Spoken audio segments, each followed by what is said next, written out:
नमस्ते दोस्तों, क्या हाल चाल। मेरा नाम है आरिफ रशीद और मैं वापस से स्वागत करता हूं आप सभी का इस खूबसूरत यात्रा में जो आप इंटर्नशिप कर रहे हैं और आपका विषय है सामाजिक और राजनीतिक जागरूकता। तो ये आज हमारा लास्ट थ्योरी क्लास रहेगा। तो अब आज के विषय में घुसने से पहले थोड़ा सा एक छोटा सा रिकैप हो जाए। तो अब तक हमने क्या देखा? अब तक हमने इंट्रोडक्टरी क्लास में सामाजिक और राजनीतिक जागरूकता के बारे थोड़ा सा ऊपरी ऊपरी देखा था। फिर समझा समाज क्या होता है, फिर समझा राजनीति क्या होती है, फिर समझा कि नागरिक और नागरिकता का जो आइडिया वो कहाँ से आया, कैसे आया।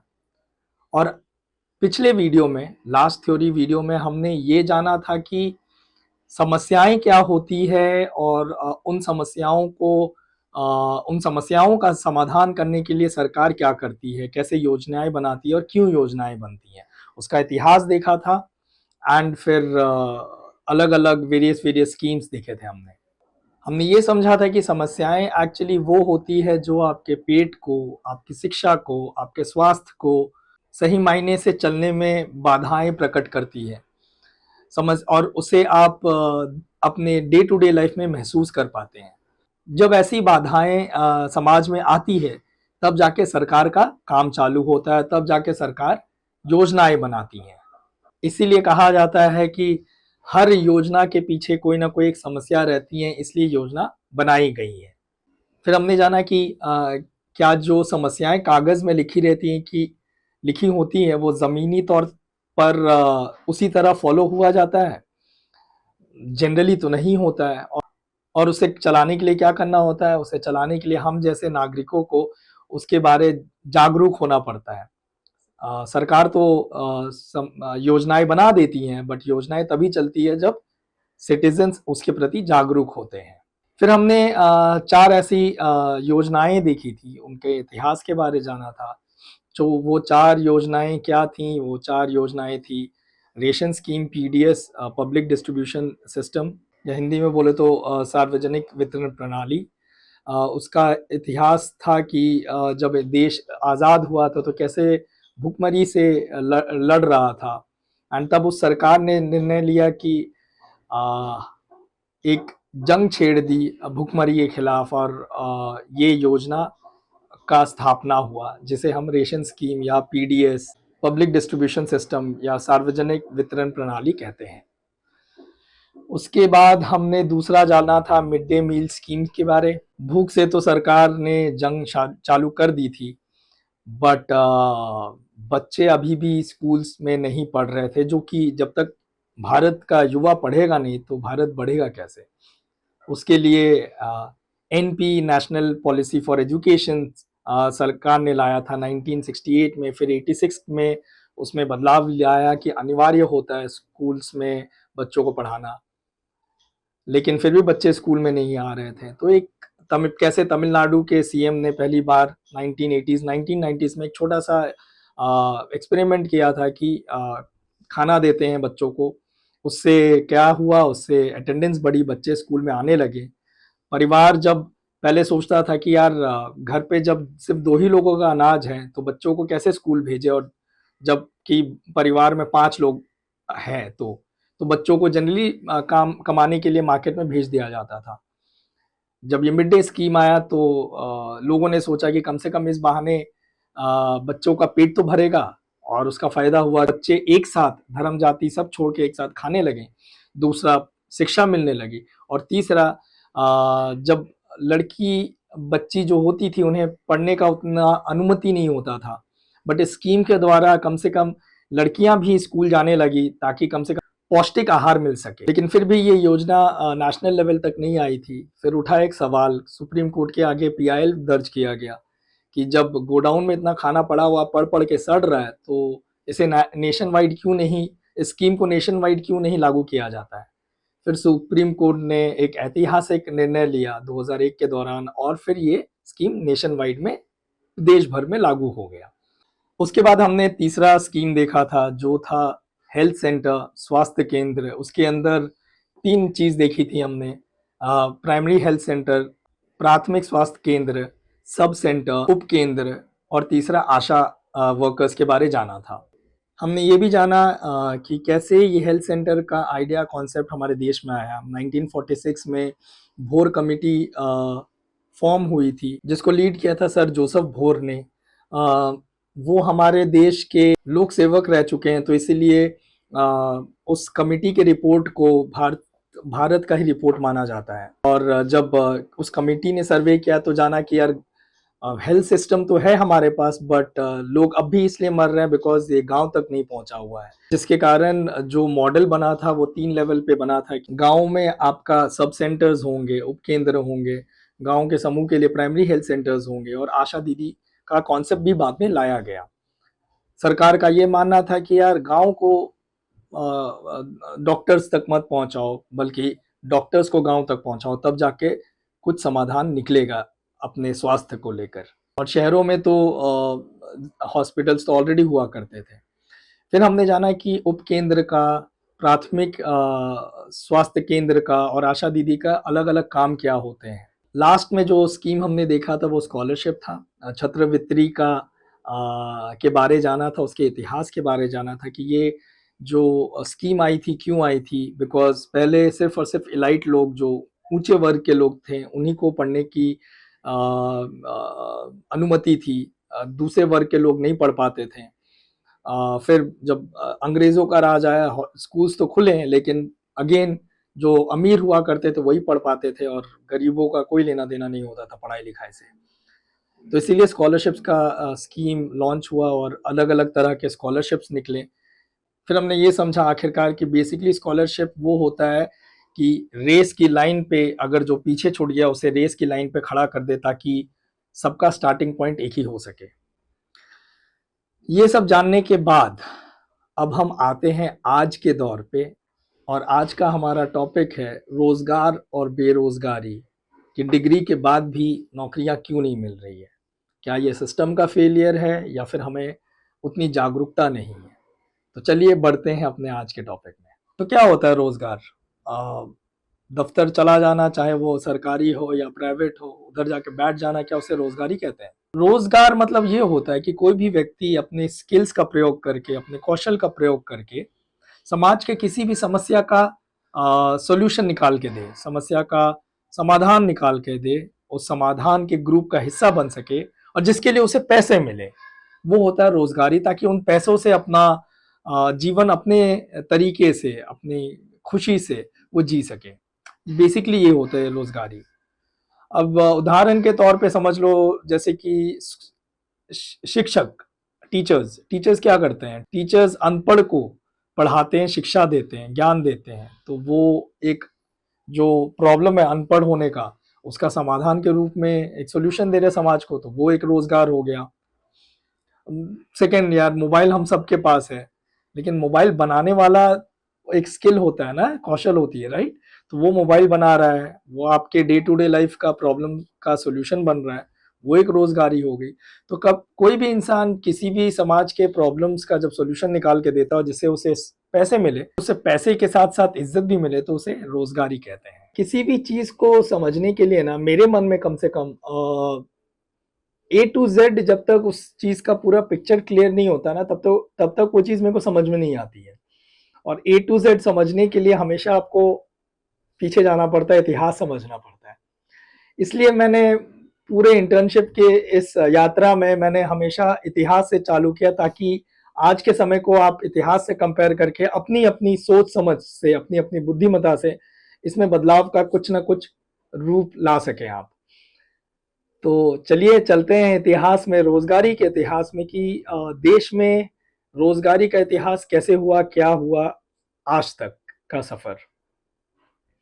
तो देश जब आजाद हुआ था तो देश बड़ा गरीब था यार। 70-75% पॉपुलेशन गांव में रहती थी, खेती करती थी। बाकी के पॉपुलेशन कभी बड़ी का काम करता था, कोई कोई मटके बनाता था, कोई दुकान खोलकर सब्जी और राशन वाशन बेचता था।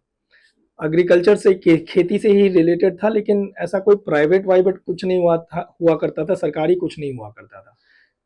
प्राइवेट कंपनीज बोलती थी कि हम तभी आएंगे जब आप सिस्टम बना के दोगे, और ऐसा कब तक चलता। तो सरकार ने कहा कि यार चलो यार, इतना जब जंग लड़ रहे हैं तो एक और जंग सही।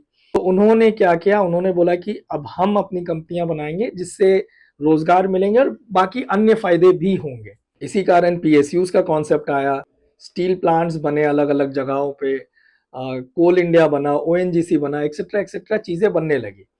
रोजगार के अलावा एक पूरी कॉलोनी और शहर बनने लगा उसके आधार पे। उस शहर में स्कूल्स आए, स्कूल्स के साथ साथ हॉस्पिटल्स भी आए।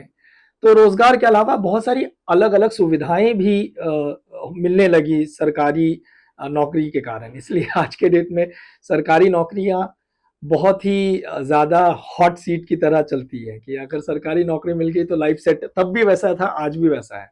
ये दौरान लगभग 1965 तक चलता रहा, जब पीएसयूज अपने आप को स्ट्रॉन्ग करते रही। प्लानिंग कमीशन ऑफ इंडिया का स्थापित हुआ, जिसे आज के डेट पे नीति आयोग कहते हैं। नीति आयोग का फुल फॉर्म हो जाता है national institution of transforming India, NITI, NITI Aayog. वो करती क्या थी, वो 5 साल का प्लान करती हैं एंड आगे कैसे देश को बढ़ाया जाए, क्या क्या किया जाए, वो सब सारा काम करना चालू हो गया था। लेकिन अब तक प्राइवेट कंपनियां नहीं आई थी। 1965 से लेकर 1979-80 तक ग्रीन रेवोल्यूशन उस बीच में आया। तो अनाज की जो प्रोडक्शन है वो बढ़ी। फिर फार्मिंग में अगेन जॉब अपॉर्चुनिटीज ज़्यादा होने लगी। बट इसमें एक प्रॉब्लम हो गया था, बिकॉज ग्रीन रेवोल्यूशन आने के कारण काम थोड़ा आसान हो गया था खेती में। बट होता क्या था कि जो काम के लिए 2 लोगों की रिक्वायरमेंट होती थी, वो काम पूरा परिवार 5 लोग मिलकर कर रहे थे। तो बाकी के जो 3 लोग थे, बाकी के 3 लोग तो अंडर यूटिलाइज थे, उनको पूरी तरह उनकी क्षमता नहीं निकल के आती थी, जबरदस्ती लगे पड़े थे। तो इसे कहते हैं डिस्गाइज्ड अनएम्प्लॉयमेंट। ये काफी बढ़ रहा था। फिर एक बहुत ही ऐतिहासिक चीज हुई, जब बैंक्स हुआ करते थे हमारे पास, बट बैंक्स गांव तक नहीं पहुंचा था। उस समय की सरकार ने बैंक्स को नेशनलाइज किया। 14 बैंक्स को लगभग पीएसयूज सरकारी इस पे टेक ओवर किया, सरकारी बैंक्स बने। उससे अगेन जॉब्स ज़्यादा मिलने लगी। उससे अगेन क्या हुआ कि बैंक्स आपके गाँव में खुलने लगे। गाँव में खुलने लगे तो गाँव के लोगों को अपना बिजनेस करने के लिए उधारी लोन मिलना चालू हो गया। फिर 1980 से 1990s में सर्विस सेक्टर थोड़ा सा बूम हुआ हमारा। बैंकिंग जैसे नेशनलाइज हुआ तो बैंक्स के जॉब्स और बढ़ गए। इंश्योरेंस आना स्टार्ट हो गया। एनपीई के कारण लोग, जब बच्चों को अनिवार्य किया गया कि यार पढ़ना लिखना ज़रूरी है, तो टीचर्स की तादाद बढ़ने लगी। पब्लिक एडमिनिस्ट्रेशन के लिए जॉब्स खुलने लगे, वगैरह वगैरह चीज़ें सर्विस सेक्टर्स में बूम होने लगी 1980s और 1990s के दौरान पे। फिर उसके बाद 1990s में हुआ क्या कि अभी उतने प्राइवेट कंपनीज नहीं आई थी और देश की हालात थोड़ी खास्ता होते जा रही थी। हमारे पास ज़्यादा पैसे नहीं बचे थे। उस समय के finance minister doctor Manmohan Singh साहब ने बहुत ही ऐतिहासिक काम किया। उन्होंने वो आईएमएफ के पास गए और उनसे लोन के लिए रिक्वेस्ट किया। जब लोन के लिए रिक्वेस्ट किया तो उन्होंने कहा कि आपको तो मार्केट खोलना पड़ेगा। तो एक पॉलिसी लेकर आए, उसको एलपीजी रिफॉर्म कहा जाता है, liberalisation, privatisation and globalisation. LPG reforms आए तो प्राइवेट कंपनीज आना स्टार्ट हो गए।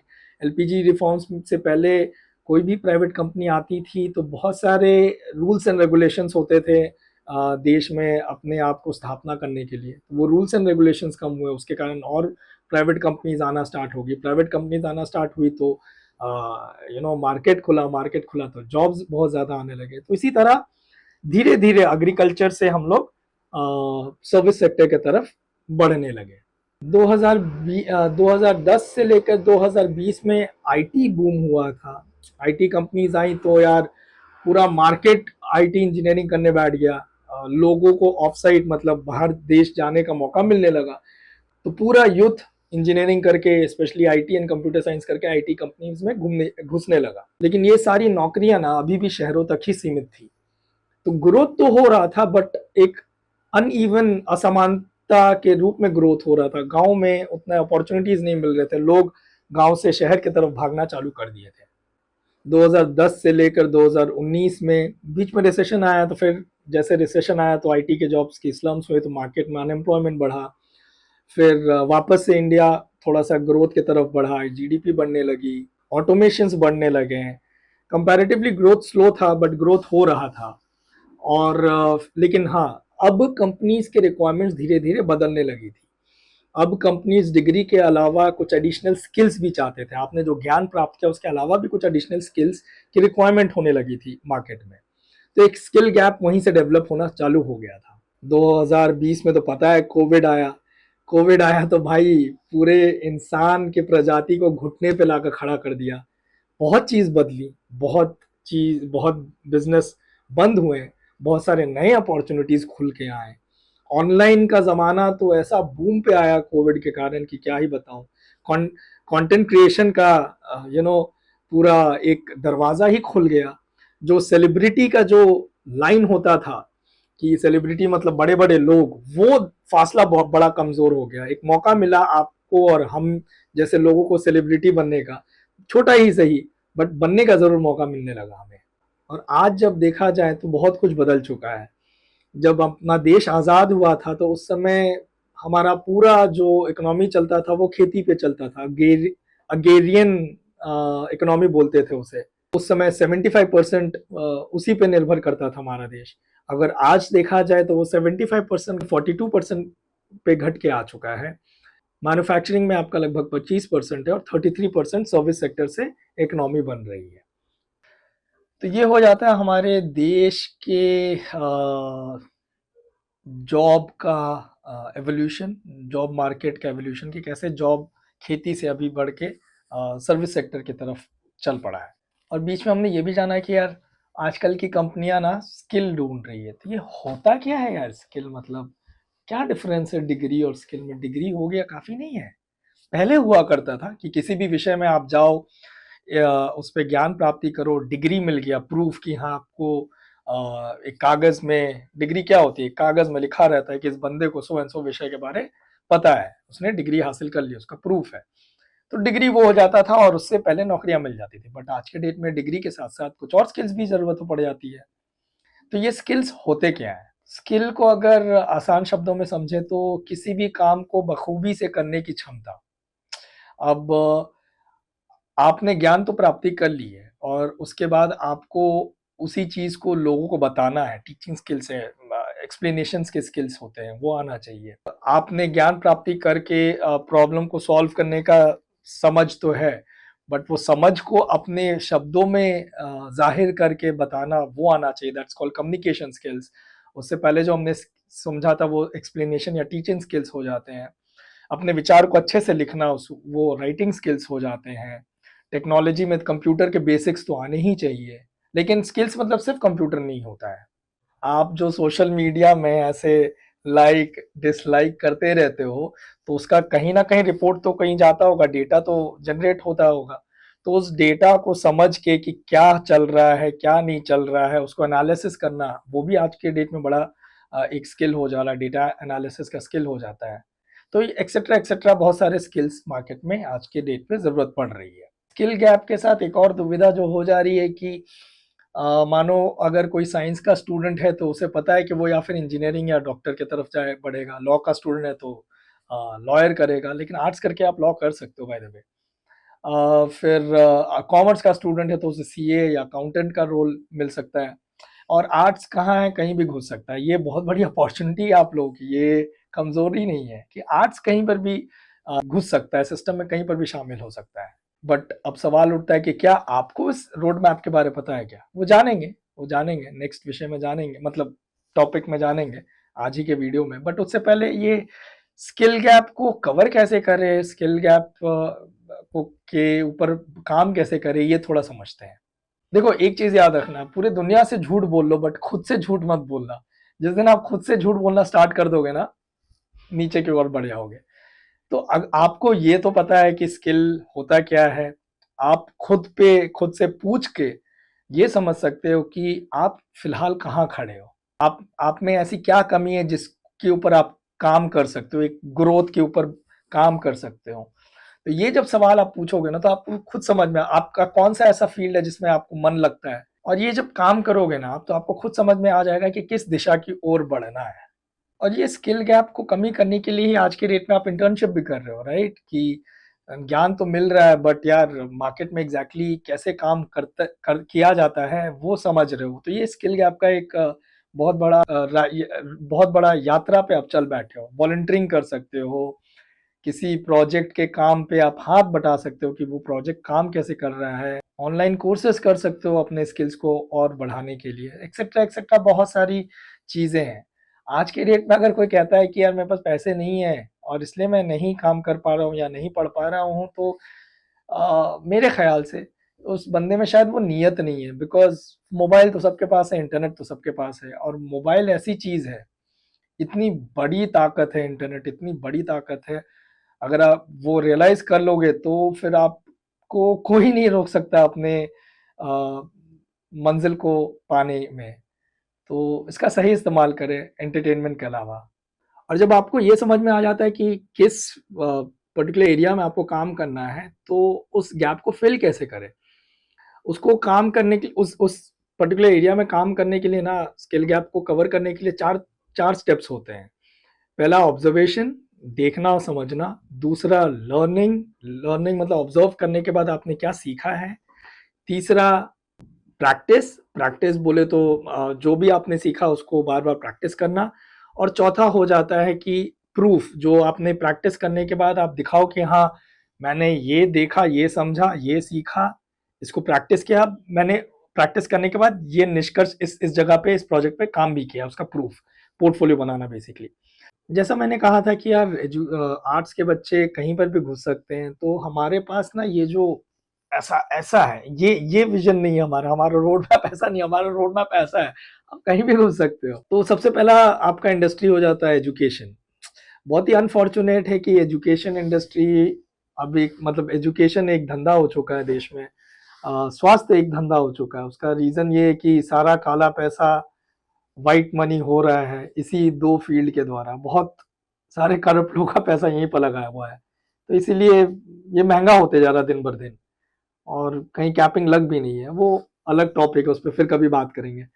बट एक बहुत बड़ा सेक्टर है एजुकेशन इंडस्ट्री।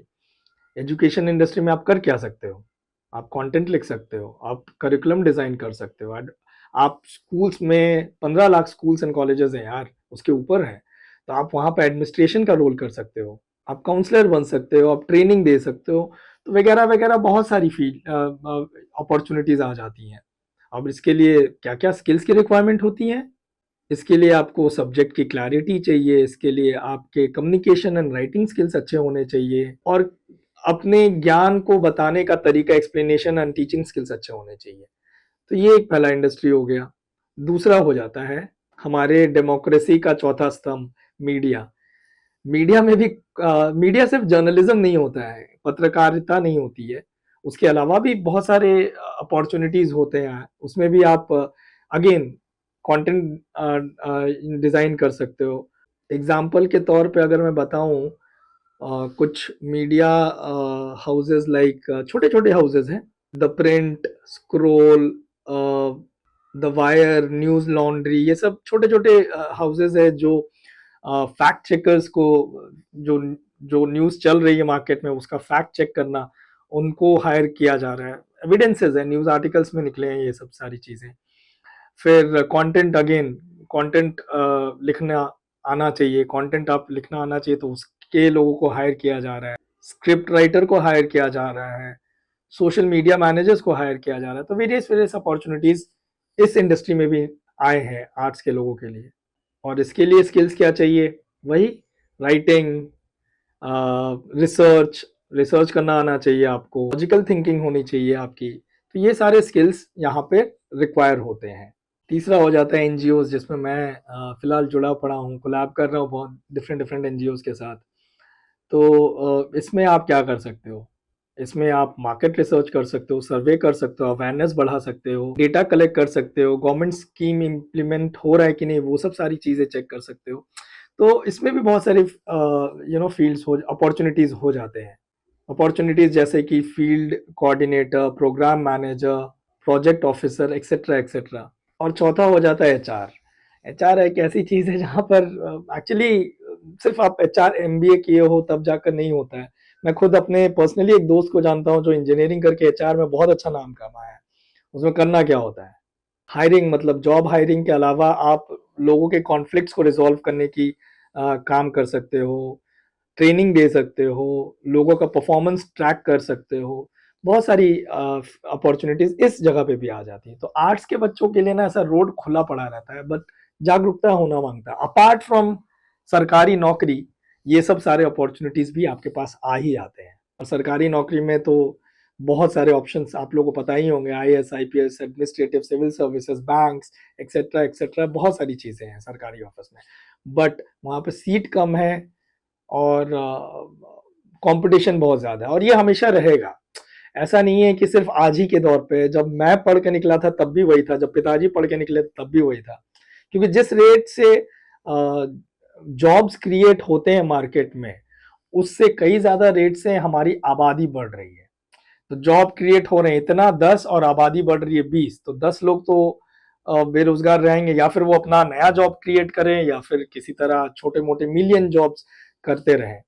तो ये गैप हमेशा रहेगा, इसको सुधारने की कोशिश तो की जा रही है, बट देखते हैं कहाँ तक कब तक कुछ हो सकता है। बट फिलहाल तो ये गैप रहेगा। इसमें आप किसी भी सरकार को, चाहे पास्ट हो या प्रेजेंट हो या आने वाली फ्यूचर सरकार हो, किसी भी सरकार का दोष नहीं होता है, ये एक चलता आया है। एक और चीज जो आज के डेट में पूरी दुनिया इस पे बात कर रही है वो है आर्टिफिशियल इंटेलिजेंस। आर्टिफिशियल इंटेलिजेंस को अगर हिंदी में बोले तो कृत्रिम होशियारी या कृत्रिम बुद्धिमत्ता कहते हैं। इतनी हिंदी मेरे को नहीं आती है। तो ये आर्टिफिशियल इंटेलिजेंस होता क्या है? आर्टिफिशियल इंटेलिजेंस ना एक ऐसा इंसानों के द्वारा बनाया हुआ सॉफ्टवेयर है, कोडिंग है, एल्गोरिदम है, जो मशीन में डाला गया और मशीन ना इंसानों की तरह जवाब दे रहा है। उस कोडिंग में इंसानों ने आर्टिफिशियल इंटेलिजेंस के कोडिंग को ऐसा बनाया है कि वो सीखे, सिर्फ सीखे, उसका काम है सीखना, और इंटरनेट का सारा डेटा उसे डाल दिया गया है। तो एक एआई आपका लॉयर का काम कर सकता है, डॉक्टर का काम कर सकता है, आपका टीचर का काम कर सकता है, बेसिकली आपका वो दोस्त आपको जो कोई भी कॉन्सेप्ट समझाने में मदद कर सकता है। लेकिन एआई का जो एल्गोरिदम है, सिंस वो बेसिस है कि सीखे, और प्रॉब्लम ये हो रही कि हम इंसानों को ये पता ही नहीं है कि वो सीख क्या रहा है, कैसे सीख रहा है, कितना सीख रहा है। कितना सीख रहा है तो वो देख भी रहे हैं, बिकॉज जैसा डेटा डाल रहे हैं वैसा सीख रहा है। बट क्या सीख रहा है उसका हमारे हमारे ऊपर कोई कंट्रोल नहीं है। तो आप as a BA student, MA students, arts के स्टूडेंट्स कर क्या सकते हैं? कोई भी कॉन्सेप्ट अगर समझना हो तो वो आप एआई से जाकर पूछ सकते हैं। पूछने के लिए कुछ तौर तरीके होते हैं क्वेश्चंस पूछने का। जितना अच्छा तरीके से आप क्वेश्चन पूछोगे उतने अच्छे तरीके से वो आंसर देगा। इसके वेरियस कोर्सेज भी होते हैं जो बताया जाता है, प्रॉम्प्ट बोलते हैं कि प्रॉम्प्ट कैसे किया जाए ताकि एआई एकदम सॉलिड आंसर दे। बेसिक तौर पे ये समझ लो कि आपको उसको अपना उद्देश्य बताना है कि देख भाई मेरा उद्देश्य ये है। फिर आपको उसको बताना है कि मेरा रिक्वायरमेंट, उद्देश्य को पाने के लिए मेरा रिक्वायरमेंट ये है। और आप उसको अगर मानो डालते हो और बहुत ही भारी लैंग्वेज में आता है तो आप उसको बोल सकते हो कि इसी चीज को ऐसा समझाओ जैसे कि तुम किसी 10 साल के बच्चों को समझा रहे हो। दूसरा एक बहुत ही सॉलिड तरीके से प्रॉम्प्ट यूज होता है कि आप उसको डाल सकते हो कि यार नाउ यू कैन एक्ट। अब आप एक लॉयर की तरह बिहेव कर सकते हो जहां पे आपको 40 साल का एक्सपीरियंस है। मेरा उद्देश्य ये है कि मुझे अपने संविधान के बारे जानना है, संविधान के इस हिस्से के बारे जानना है, और मेरी रिक्वायरमेंट ये। और ऐसा समझाओ कि 10 साल के बच्चा इसे समझ सके, तो बहुत ही सरल तरीके से वो समझा भी देगा। लेकिन अगर आप एआई को, आर्टिफिशियल इंटेलिजेंस को इस तरह यूज करेंगे जहां पर आप कुछ ज्यादा ही निर्भर होने लगे तो इंसान की सोचने की क्षमता छीन लेगा वो। कि कोई भी चीज अधिकांश में अच्छा नहीं होता। अधिकांश में बारिश हो जाए तो बाढ़ आ जाए, अधिकांश में धूप आ जाए तो सूखा हो जाए। तो ये याद रखिएगा, अधिकांश में नहीं। आप फैक्ट्स एंड फिगर्स के लिए जैसे गूगल में जाकर 10-15 साइट्स खोलते थे, वो आपको एक ही जगह पर मिल जा रहा है। तो फैक्ट्स एंड फिगर्स के लिए एआई का इस्तेमाल कर सकते हैं, कॉन्सेप्ट को समझने के लिए एआई का इंतजाम इस्तेमाल कर सकते हैं। बट एआई को ये बोलना है कि मेरे लिए ये बना के दो, तो आप तो अपनी सोचने की क्षमता खत्म कर रहे हो। अगर आप सोचने की क्षमता खत्म कर दोगे तो कहीं ना कहीं तो आपके ग्रोथ पे एक रुकावट आ जाएगी, राइट? तो सोच समझ के इस्तेमाल करें एआई। एआई बहुत ही पावरफुल चीज है, आगे बहुत कुछ बदलने वाला है। तो एआई को समझे, प्लीज एआई को समझे। हड़बड़ी में मैंने आप लोगों को पिछला जो फील्ड विजिट किया था थ्योरी क्लास के बाद, उसके लिए कॉन्ग्रेचुलेट करना भूल गया। तो बहुत बहुत बधाइयाँ। आई होप आपने मन लगा के वो फील्ड विजिट किया होगा और बहुत नई नई चुनौतियां आप आपके सामने प्रकट हुई होंगी, आपने लिखा होगा, समझा होगा। तो आज हम क्या करने वाले फील्ड विजिट में? तो आपको आज के फील्ड विजिट में 3 काम करना है। आपको मार्केट में उतरना है, लोगों से बात करनी है, स्टूडेंट से बात करनी है, एमए स्टूडेंट्स, बीए स्टूडेंट्स, उनसे बात करनी है। उनसे पूछना है कि आपने, अगर मानो कोई और स्टूडेंट्स मिलते हैं तो आप पहले पूछ लें कि कौन से डिग्री के स्टूडेंट है वो, कौन से विषय के स्टूडेंट है वो, और क्या विषय खत्म होने को आ गई है क्या? अगर आ गई है तो काम मिला है क्या? मिल गया तो अच्छी बात है, कॉन्ग्रेचुलेट कर दीजिएगा, पार्टी मांग लीजिएगा। नहीं मिला है तो फिर आप पूछिएगा कि उनके सोच के हिसाब से आप उनको नौकरी क्यों नहीं लग रही है। दूसरा, आप ये देख सकते हैं कि अपने गांव में, अपने शहर में आपके जो स्किल्स है उसको अप्लाई करके कोई जॉब अपॉर्चुनिटीज हैं क्या, कि नौकरियां मिल रही हैं क्या, बेरोजगारी मिल रही है क्या। तीसरा, आप अपने खुद के लिए आप ये लिखेंगे कि आप अपना फ्यूचर प्लान लिखेंगे कि आपको किस पर्टिकुलर एरिया में काम करने की ज़रूरत है और उस चीज़ को कैसे और कब तक ख़त्म करने वाले हैं। तो ये रहा आपका आज का थ्योरी क्लास, और ये आखिरी थ्योरी क्लास है। नेक्स्ट क्लास हमारा कंक्लूजन रहेगा, जो पूरा जो हमने पढ़ा है उसको कंक्लूड किया जाएगा, लास्ट क्लास रहेगा। बट आज थ्योरी क्लास खत्म, सब कुछ खत्म। तो यहाँ से अब आपके ऊपर है, आप कितना मेहनत कर रहे हैं। तो 2 चीज याद रखिएगा ना, कभी गलत होने से कभी घबराइएगा मत, डरिएगा मत। कोई भी माई का लाल ऐसा जन्म ही नहीं हुआ है कि विदाउट गलत हुए, विदाउट हारे, विदाउट गिरे, विदाउट बिखरे वो सक्सेस हासिल कर चुका है। वो सक्सेस हासिल करने के लिए इंसान गलत होता ही होता है, तभी जाके वो सीखता है। जब खुद से गलती करता है तभी जाके वो सीखता है।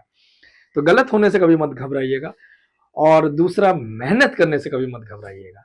ये 2 चीज आप याद रखें और लग जाएं अपने काम पे। All the very best, best of luck for your exams. Take care, bye.